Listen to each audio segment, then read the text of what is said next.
आपण आज मैद्याच्या चकल्या बनणार आहे, कुरकुरीत एकदम मस्त होत्या या चकल्या. तुम्ही एकदा नक्की करून बघा. आता मी रेसिपीला चालू करणार आहे. आता मी मुगाची डाळ घेतलेली आहे आणि 1 किलो मैदा घेतलेला आहे.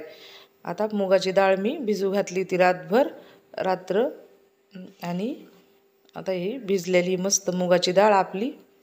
आता मुगाची डाळ आपण भिजवून घेतलेली आहे. आता कुकरचा डब्बा घेतलेला आहे मी. त्याच्यावर आता एक रुमाल घेतलेला आहे. रुमाल आता त्याच्यावर टाकलेला आहे. आपण आता हा मैदा याच्यामध्ये टाकून देणार आहे. मैदा थोडासा दाबायचं कुकरच्या डब्यामध्ये, कारण मैदा आपल्याला पूर्ण बसला. मैदा आपला आता पूर्ण बसलेला आहे. आता आपण याची एकदा अशी थोडी गाठ मारून घेणार आहे. आता हे पहा, मी मस्त अशी आता याची गाठ मारून घेते. हे पहा, आता गाठ मारून घेतलेली आहे आपल्याला त्याची. आणि थोडासा हातानं थोडं हे करायचं, दाबायचं, कारण ते बसतं. आता दुसरा कुकरचा डबा घेतलेला आहे मी. त्याच्यात मुगाची डाळ टाकलेली, भिजूनच मुगाची डाळ घ्यायची. आता मी कुकर मांडलेले, कुकरमध्ये पाणी टाकलेले. आता खाली एक डबा मांडणार आहे आपला मुगाच्या डाळीचा आणि त्याच्यावर आपण मैदा आता मी आता कुकर मांडलेले गॅसवर. आता हे कुकरच्या मी 3 शिट्ट्या होऊन दिलेल्या आहे. 20 मिनटं लागली. आता हे कुकर पूर्ण आता आपलं गार झालेलं आहे. मी आता कुकर खोलणार आहे. मी कुकर पूर्ण खोलून घेतलेलं आहे. आता हे गरम आहे थोडं, हे आता मी काढून घेतलेलं आहे. मुगाची डाळ बघा आपली मस्त शिजलेली, पूर्ण आता घोटून घ्यायची. आता मी हे सोडणार आहे. आता हे गरम नाही आहे, थंड झालेलं आहे, त्याच्यामुळे आता सोडून घेतलं. मैदा बघा पूर्ण असा गोळा तयार झाला पाहिजे याचा. एकदम असा मैदा असा राहिला नाही पाहिजे बिलकुल. बघा माझ्या हातात मी घेऊन बघितलेला आहे, पूर्ण आता झालेला आहे आपला. आता आपण हे असं पूर्ण फोडणार आहे. बघा याच्यामध्ये बिलकुल असं पीठ नाही निघलं पाहिजे मैद्याचं. तसं पीठ निघलं ना मग चकल्या अशा जमत नाही. हे पहा, आता मी हे पूर्ण आता फोडून घेणार आहे. एकदम असं हातानं चुरा करून घ्यायचा आता हे आपल्याला. हे पहा, मी आता हे पूर्ण घेतलेलं आहे. आता मी याला एक पिठाची चाळणी घेणार आहे, आपलं पीठ चाळायची. आणि ह्यानं पूर्ण असं आपल्याला चाळून घ्यायचं आहे आता हे. आणि असं हाताने आता चाळणीत अशा गिठवारायला या पूर्ण असं चुरा होऊन जातात. आता हे पहा, मी पूर्ण मैदा असा चाळून घेतलेला आहे. आता आपण ही मुगाची डाळ याच्यामध्ये टाकणार आहे.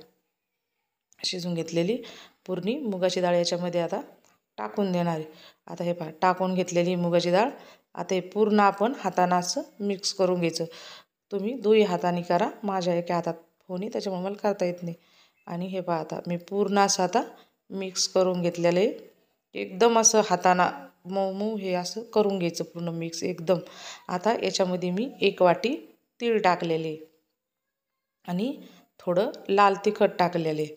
थोडंसंच लाल तिखट टाकायचं आणि याच्यामध्ये थोडा ओवा टाकलेला आहे मी आता.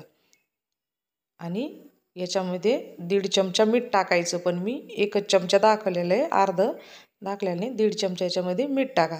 आणि पूर्ण आता हे मिक्स करून घ्या. आता मी थंडच पाणी घेतलेलं आहे, म्हणजे आपलं पाणी पितो तेच. आता हे बाई पूर्ण पीठ असं मळू घ्यायचं पूर्ण. आता हे बा मी कसं मळलेलं आहे. आता हे बा पूर्ण असं पीठ आता मळून घेतलेलं आहे मी आता. आणि हे भिजून नाही द्यायचं, काही नाही, डायरेक्ट आता आपण चकल्या लगेच करायला घेणार आहे. आता मी 6 घेतलेला आहे. आणि आता याच्यामध्ये आपण आता पीठ टाकणार आहे. हे पहा, आता पीठ आता मी टाकून घेतलेलं आहे. 6 आता मी लावून घेते. एकदम अशा मस्त चकल्या बनत्या याच्या. हे पहा, आता पूर्ण चकल्या मी आता ह्या करून घेणार आहे. तुम्हाला आता अजून एक करून दाखवते. काही नाही, तुटत नाही, काही नाही, मस्त चकल्या होत्या त्याच्या. एकदम कुरकुरीत चकल्या होत्या. हे पहा, आता पूर्ण चकल्या मी करून घेतलेल्या आहे.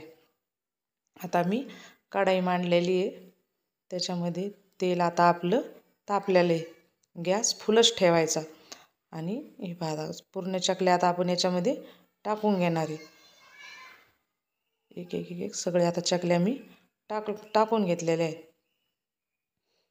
एकदम मस्त. आणि गॅस थोड्या चकल्या तळल्या ना, डबल गॅस थोडा कमी करायचा मग. आणि हे पहा, आता चकल्या अशा पूर्ण अशा आता पलटी देऊन घ्यायच्या आहे. चकल्या आता आपल्या तळलेल्या आहे. आता मी ह्या काढून घेणार आहे. हे पहा, आता पूर्ण चकल्या मी काढून घेतलेल्या आहे. आता पूर्ण चकल्या मी अशा तळून घेतलेल्या आहे. हे पहा, एकदम मस्त चकल्या झालेल्या आहे. 1 किलोच्या चकल्या खूप लई मोठ्या होत्या. बघा एकदम कुरकुरीत चकल्या तयार आहे आपल्या. तुम्ही एकदा नक्की करून बघा मैद्याच्या चकल्या.